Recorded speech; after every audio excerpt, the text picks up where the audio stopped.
Bismillahirrahmanirrahim. Calculus and Analytic Geometry. Mathematics for 12th class. Mathematics for 12th class. Bismillahirrahmanirrahim. Unit 7. Vectors. Unit 7. Vectors. Bismillahirrahmanirrahim. Exercise 7.1. Bismillahirrahmanirrahim. Chapter number 7. Vectors. Scalar. Definition: a scalar quantity is that possesses only magnitude. भाई ये scalar quantity होती है जिसमें सिर्फ magnitude होता है। भाई scalar वो क्वांटिटी होती है जिसमें सिर्फ मैग्नीट्यूड होता है। Scalar quantity is that possesses only magnitude, जिसमें सिर्फ मैग्नीट्यूड हो भाई उसको स्केलर बोलते हैं। Vector, a vector is a quantity which has magnitude as well as direction. जिसमें मैग्नीट्यूड भी हो और डायरेक्शन भी हो उसको आपने क्या बोलना है? वेक्टर्स। भाई जिसमें मैग्नीट्यूड भी हो और डायरेक्शन भी हो उसको क्या बोलेंगे? वेक्टर। जिसमें सिर्फ मैग्नीट्यूड होगी उसको बोलेंगे vector. Scalar. Law of parallelogram: if two vectors are represented the adjacent sides of a parallelogram, then the sum is given by the diagonal.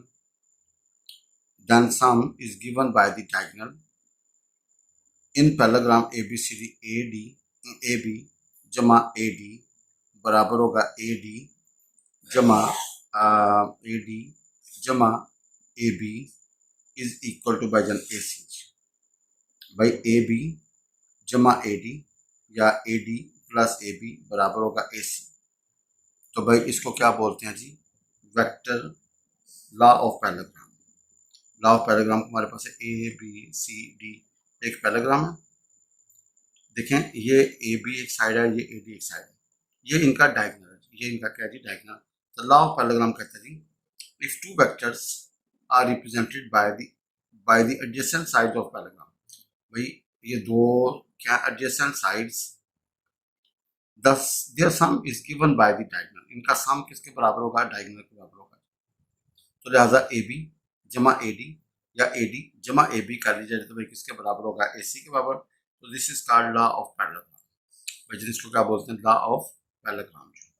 भाई अगर दोनों साइडों को जमा कर दिया जाए ये एडजेसेंट साइड, तो भैया वो किसके बराबर होगा? इस डायगोनल के बराबर होगा। ट्रायंगल लॉ ऑफ एडिशन कहते हैं। Triangle law of addition.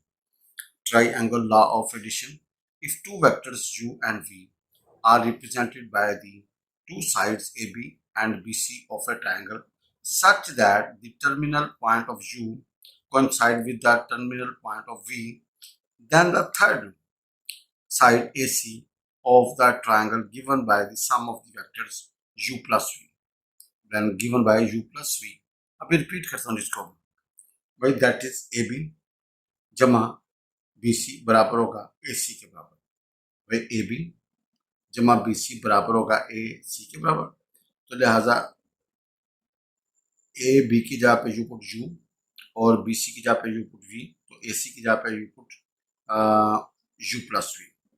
तो भाई आपको पता है कि भाई ये जो होगा U प्लस V, चक्कर लगा के चले जाओ या डायरेक्ट चले जाओ, भैया दोनों आपस में क्या होंगे जी? बराबर होंगे। लिहाजा U प्लस V किसके बराबर होगा? A प्लस AC के बराबर। किसके बराबर होगा? AC के बराबर। भाई we have this U and this V, तो लिहाजा AC बराबर होगा AB जमा BC या AC बराबर होगा U प्लस V। भाई AC बराबर होगा U प्लस V, AC बराबर होगा U प्लस V। जी भाई triangle law of addition: if two vectors U and V are represented by the two sides AB and BC of a triangle. If U and V are represented by two sides AB and BC of a triangle such that the terminal point of U coincide with the initial point of V। भाई initial point, इसका जो terminal point है इसके initial point के साथ match होगा। Then the third side AC of the triangle gives the vector sum, वो होगा U प्लस V। भाई AC किसके बराबर होगा? U प्लस V के। भाई थर्ड साइड AC किसके बराबर होगी? सम भैया U प्लस V के बराबर होगा। सम u प्लस v के बराबर हो। भाई in figure we have A B जमा बी सी बराबर होगा ए सी, तो भाई ए सी बराबर होगा u प्लस v। तो भाई देखें इसका जो टर्मिनल है इसके इनिशियल के साथ कोइंसाइड है। भाई इसका टर्मिनल इसके इनिशियल के साथ क्या जी, मैग्नीट्यूड और लेंथ ऑफ वेक्टर। भाई मैग्नीट्यूड या लेंथ ऑफ वेक्टर, मैग्नीट्यूड कह दो या लेंथ कह दो, एक ही बात है एक वेक्टर में। द मैग्नीट्यूड और length of a vector v is the its absolute value and is written as v के ऊपर भैया ये दो लाइनें डाल दें या सिंपल v लिख दें, या सिंपल क्या लिखते हैं v। तो भैया ये मैग्नीट्यूड होगी या length of vector. The magnitude और length of a vector v it is the absolute value, भैया ये इसकी कंफर्म वैल्यू होगी। एंड इज रिटन, इसको इस तरह लिख लो, v के ऊपर दो लाइनें डाल लो आर v, भाई v मोड या सिंपल v। भाई unit vector, a unit vector is defined as a sum is defined as a vector whose magnitude is unity। भाई a unit vector is defined as a vector whose magnitude is one unity। भाई unit vector होता है जिसकी magnitude का होती है one होती है, यूनिटी होती है। Unit vector v is written as, उसको v कैप से शो करेंगे, एंड इज डिफाइंड एज, तो v कैप किसके बराबर होगा, v vector over v magnitude. भाई यूनिट वेक्टर क्या होता है जी, ए यूनिट वेक्टर, एक unit vector is defined as, इसकी तारीफ ये है, a vector whose magnitude is unity. एक वेक्टर जिसकी मैग्नीट्यूड वन होगी या यूनिटी होगी is called unit vector. Unit vector of v is written as, इसको आप v कैप से शो करेंगे, and is defined as, v cap बराबर होगा v vector over v magnitude. आगे बचन multiplication of a vector by a scalar. भाई multiplication of a vector by a scalar जी, एक मल्टीप्लिकेशन एक वेक्टर को किसी स्केलर से जब देंगे, मल्टीप्लिकेशन ऑफ ए वेक्टर, आपके पास कोई वेक्टर है उसको किसी स्केलर से जब देंगे, multiplication of a vector v by a constant या scalar k is a vector whose magnitude k times that of v। भाई जब किसी वेक्टर को k से ज़रब देते हैं तो उसका k टाइम्स लेंथ बढ़ जाती है। It is noted by k into v। If k is positive, अगर k पॉजिटिव है then v and k v have same direction. अगर भैया k पॉजिटिव है then v and k v have same direction. वो size बढ़ जाएगा ना, अगर v 5 है तो भैया 6 से मल्टीप्लाई 30 हो जाएगा जी। If k is positive then v and kv have same direction, then v and kv have same directions। But if k is negative then v and kv have opposite directions। Equal vectors, two vectors ab and cd। भाई दो vector ab और cd हैं, या a and b। भाई ab को a कह दें और भैया cd को क्या कहते हैं, b कहते हैं। are said to be equal if they have the same magnitude, अगर उनकी सेम मैग्नीट्यूड होगी और सेम डायरेक्शन होगी। भाई सेम मैग्नीट्यूड हो और सेम डायरेक्शन हो उसको क्या बोलते हैं भाई, equal vectors. Two vector are said to be equal if they have the same magnitude and same direction. भैया दोनों की मैग्नीट्यूड बराबर और डायरेक्शन भी सेम, तो इक्वल वेक्टर्स होंगे। Now we have position vectors. भाई the vector whose initial point is at origin, जिसका इनिशियल पॉइंट ओरिजिन पे हो, and whose terminal point is P, जिसका टर्मिनल पॉइंट p हो, is called the position vector of the point p and is written as op। भाई जब किसी point को आप ओरिजिन के साथ मिलाओ, जब किसी पॉइंट को आप ओरिजिन के साथ मिलाओ वो जो वेक्टर बनेगा भाई उसको बोलते हैं पोजीशन वेक्टर। भाई जब किसी पॉइंट को आप ओरिजिन के साथ मिलाएं वो जो वेक्टर होगा ना भैया उसको क्या बोलते हैं, पोजीशन वेक्टर। भाई जब किसी पॉइंट को आप ओरिजिन के साथ मिलाओ वो जो वेक्टर होगा भाई उसको क्या बोलेंगे, position vector.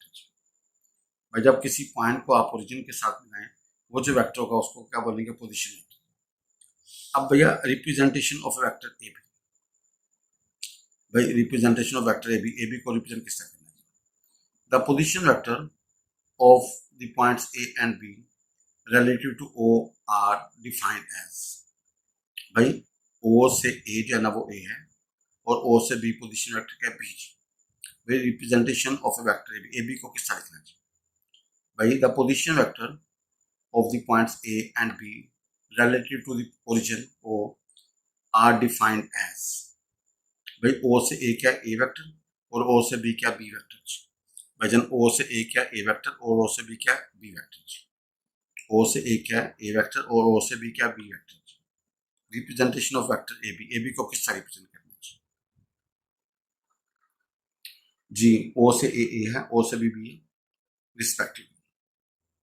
Now in figure by triangle law of addition O से ए जाना हो प्लस ए से बी जाना हो, ओ से ए प्लस ए बी करोगे तो भैया वो ओ बी के बराबर होगा भाई। ओ से ए प्लस ए से बी किसके बराबर होगा, ओ से बी के। ओ से ए आपका ए है, A B as it is, और ओ से बी है, तो ए बी का होगा बी माइनस ए। तो ए से बी का जो वेक्टर होगा वो होगा बी का पोजीशन वेक्टर माइनस ए का पोजीशन वेक्टर। भाई वो का होगा बी का पोजीशन वेक्टर माइनस ए का पोजीशन वेक्टर। भाई ए बी किसके बराबर होगा बी माइनस ए। भाई ए बी किसके बराबर होगा बी माइनस ए। भाई ए बी किसके बराबर होगा बी माइनस ए। ये याद रखिएगा, सेकंड का पोजीशन वेक्टर माइनस फर्स्ट का पोजीशन। ए से बी जाना हो, सेकंड का पोजीशन वेक्टर माइनस। अब एक छोटा सा नोट है दैट ए बराबर हमारे पास x1, y1, z1 and B हमारे पास x2, y2, z2 B 2 points such that O से ए हमारे पास क्या है, ए है वो x1 i plus y1 j plus z1 के जी, और बी हमारे पास है ओ से बी और वो है x2 i plus y2 j plus z2 के। भाई ए हमारे पास है x1 i plus y1 j plus z1 के, तो पहले के साथ i, दूसरे के साथ j और तीसरे के k। तो ए वेक्टर बराबर होगा ओ ए वेक्टर बराबर होगा x1 i plus y1 j plus z1 के। इसका बी वेक्टर होगा ओ बी के बराबर होगा x2 i plus y2 j plus z2 के। नाउ ए बी किसके बराबर होगा बी माइनस ए। भाई B is available, A is available, तो ए बी क्या होगा x2 मनफी x1 साथ i प्लस y2 मनफी y1 साथ j प्लस z2 मनफी z1 साथ के। ए से बी जाना हो तो आपने बी में से ए निकालना। भाई ए से बी जाना हो तो बी में से ए निकालना, पहली में से पहली निकालो साथ आई, दूसरी में से दूसरी निकालो साथ जे, और तीसरी में तीसरी निकालो थर्ड की। ए से बी जाना हो तो बी में से बी के कंपोनेंट में से ए के कंपोनेंट्स निकालने। तो क्या होगा x2 मनफी x1 i प्लस y2 मनफी y1 j प्लस z2 मनफी z1 के। Now representation of A position vector in terms of i j and k। भाई representation of A position vector in terms of i j and k। भाई no problem. Late हमारे पास ये origin है, ये line x axis, ये y axis, ये z axis. भाई ये वाला फासला एक्स है, ये वाला फासला वाई है, और ये वाला फासला क्या है जी है। तो पी के कंपोनेंट्स बनेंगे एक्स वाई सी, क्योंकि पैरेलल एक्स एक्सिस के पैरेलल एक्स फासला, वाई एक्सिस के पैरेलल वाई फासला, और जेड एक्सिस पैरेलल फासला जी जी। तो पी के कंपोनेंट्स बनेंगे एक्स वाई सी जी। अब भैया ओ को पी के साथ डायरेक्ट अटैच करना चाहिए, तो let P x y z be the point in R cube space में है जी। देन ओ पी किसके बराबर होगा जी।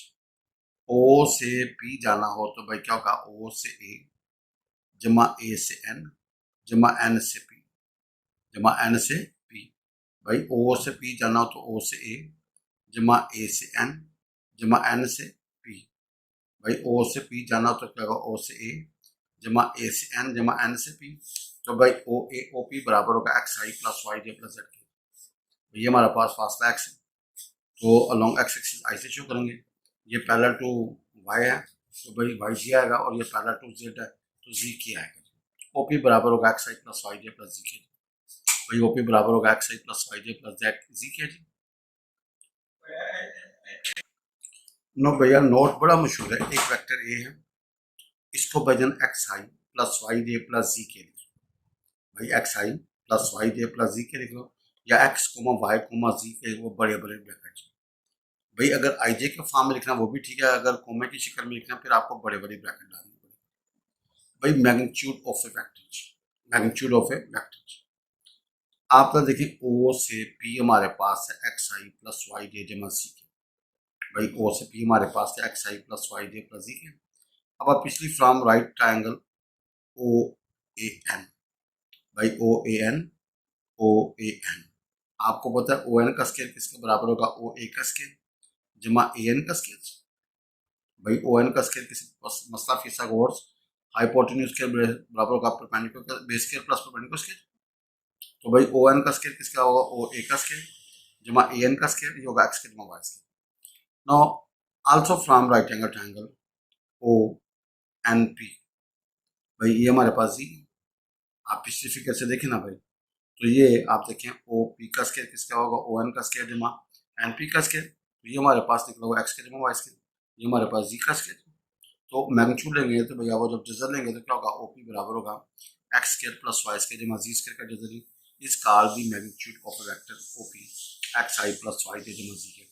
तो भाई यहाँ से एक रिजल्ट निकला, कोई वेक्टर हमारे पास है उसका मैग्नीट्यूड निकालना हो आई जे और के, तीनों के कोफिशिएंट्स लेके उनका स्क्वायर करके सम करके ऊपर जजर डाल देंगे तो भाई जनरल का निकलेगा मैग्नीट्यूड। भाई तीन वेक्टर्स हमारे पास, कोई वेक्टर हमारे पास है एक्स आई प्लस वाई जमा जी के, भाई इसका मैग्नीट्यूड निकालना हो तीनों कंपोनेंट का स्क्वायर करके सम करके भैया ऊपर का डालना अपने जजर। भाई तीनों कंपोनेंट का स्क्वायर करके सम करके ऊपर का डालना अपने जजर। भाई ओ से पी जाना हो तो वो होगा एक्स आई प्लस वाई जमा जी के, इसका मैग्नीट्यूड होगा x square plus y square जमा जी स्क्वायर का रिजल्ट, यानी कि आई का कोफिशिएंट उसका स्क्वायर प्लस जे का कोफिशिएंट उसका स्क्वायर प्लस के का कोफिशिएंट उसका स्क्वायर, वी गेट दिस। भाई कोलिनियर आर पैरेलल वेक्टर्स, भाई कोलिनियर आर पैरेलल वेक्टर्स, भाई दो वेक्टर्स कोलिनियर का मतलब एक लाइन के ऊपर और पैरेलल का मतलब या पैरेलल वेक्टर्स एक ही बात है। कहता two non zero vectors A and B are said to be collinear or parallel, भाई दो वेक्टर्स वो हैं ए और B said to be collinear or parallel if A बराबर होगा लैम्डा टाइम बी के, भाई ए बराबर होगा लैम्डा टाइम बी के। अगर ए और बी कोलिनियर हैं तो भैया हम लिखेंगे a is equal to lambda times b, अगर a is equal to lambda times b और होते देन डन है जी, ए और बी कोलिनियर। भाई ए और बी क्या collinear, where lambda belongs to R, if lambda positive, if lambda positive then a and b have same direction, if lambda negative then a and b have opposite direction।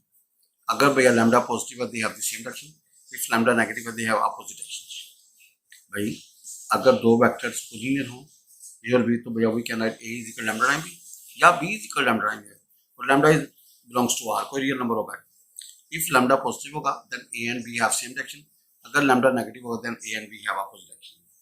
अगर lambda positive होगा they have the same direction, अगर lambda negative होगा तो they have the opposite direction. भाई अगर lambda positive होगा they have the same direction, और अगर लैम्डा नेगेटिव होगा they have the opposite direction. जी भैया non collinear are non parallel vectors, two vectors which are not collinear, वो vector जो कोलिनियर नहीं है, आर पैरेलल या पैरेलल नहीं है, आर कॉल्ड नॉन कोलिनियर, उनको नॉन कोलिनियर बोलेंगे या नॉन पैरेलल वेक्टर्स। भाई टू वेक्टर्स जो कोलिनियर ना हो, जो कोलिनियर ना हो उनको नॉन कोलिनियर बोलेंगे, जो पैरेलल ना हो उनको नॉन पैरेलल वेक्टर बोलेंगे। Unit vectors i j and k, भाई unit vector i j and k we have this origin, we have this origin, ये लाइन आपकी एक्स एक्सिस, ये एक्स एक्सिस, ये वाई एक्सिस और ये जेड एक्सिस, भैया we have origin, ये line हमारी एक्स एक्सिस, ये वाई एक्सिस, ये जेड एक्सिस। भाई एक्स एक्सिस के ऊपर आपने वन यूनिट फासला चाहिए तो इसके कंपोनेंट्स बनेंगे 1 0 0, वाई एक्सिस के ऊपर आपने वन यूनिट लिया तो भैया 0 1 0, और जेड एक्सिस वन यूनिट लिया तो भैया 0 0 1। If we take unit distance along x-axis, y-axis and z-axis respectively, then cut the x-axis, y-axis and z-axis at the points A, B, C respectively। तो भाई I किसके बराबर होगा 1 0 0, वजन I किसके बराबर होगा 1 0 0 और बड़े वाली ब्रैकेट, J किसके बराबर होगा 0 1 0 और बड़े वाली ब्रैकेट, और K किसके बराबर होगा 0 0 1 और बड़े वाली ब्रैकेट। भाई I किसके बराबर होगा 1 0 0, जे किसके बराबर होगा 0 1 0 और के किसके बराबर होगा 0 0 1। भाई आई बराबर होगा 1 0 0, जे होगा 0 1 0 और के होगा 0 0 1। भाई आई होगा 1 0 0, जे होगा 0 1 0 और के होगा 0 0 1। भाई देन डिस्टेंस फार्मूला, भाई वी हैव दिस ओरिजिन, ये पॉइंट ए है, इसके कंपोनेंट्स x1, y1, z1, ये हमारे पास बी है, इसके कंपोनेंट x2, y2, z2। भाई ओ से ए वो है, ए के कंपोनेंट्स हैं x1, y1, z1, और बी के कंपोनेंट्स हैं x2, y2, z2, ये ओरिजिनल। लेट ए हमारे पास है x1, y1, z1 and B हमारे पास x2, y2 and z2 with 2 points in space. Then a से बी जाना हो, भैया ए से बी जाना हो तो क्या करेंगे, बी का पोजीशन वेक्टर माइनस ए का पोजीशन वेक्टर। तो ए बी आपने ड्राइव किया वो था x2 मनफी x1 साथ आई प्लस y2 मनफी y1 जे प्लस z2 मनफी z1 के। भाई देखो ना ओ ए क्या होगा जी, ओ ए होगा x1 आई प्लस y1 जे प्लस z1 के, और ओ बी क्या होगा x2 आई प्लस y2 जे जमा z2 के। तो भैया आपने इसमें value O B minus A की value. Now we have A B, A B हमारे पास फासला वेक्टर है x2 मनफी x1 आई प्लस y2 मनफी y1 जे प्लस z2 मनफी z1 के जी। जब इसका मैग्नीट्यूड होगा ना तो भाई वो क्या होगा, i j और k के कॉफिन का स्क्वायर करके सम करके वजह से, तो वी गेट x2 मनफी x1 का स्क्वायर प्लस y2 मनफी y1 का स्क्वायर प्लस z2 मनफी z1 का whole square and whole square root जी, which is usually called distance formula. भाई यही हमारे पास क्या डिस्टेंस फार्मूला है। लिहाजा डिस्टेंस फार्मूला निकालना हो ए से बी के तो भाई पहली में से पहले निकाल के उसका स्क्वायर, जमा दूसरी में से दूसरी निकाल के उसका स्क्वायर, जमा तीसरी में तीसरी निकाल के उसका स्क्वायर ऊपर जैसा। This is called distance formula. भाई जिन्हें क्या बोलेंगे डिस्टेंस फार्मूला।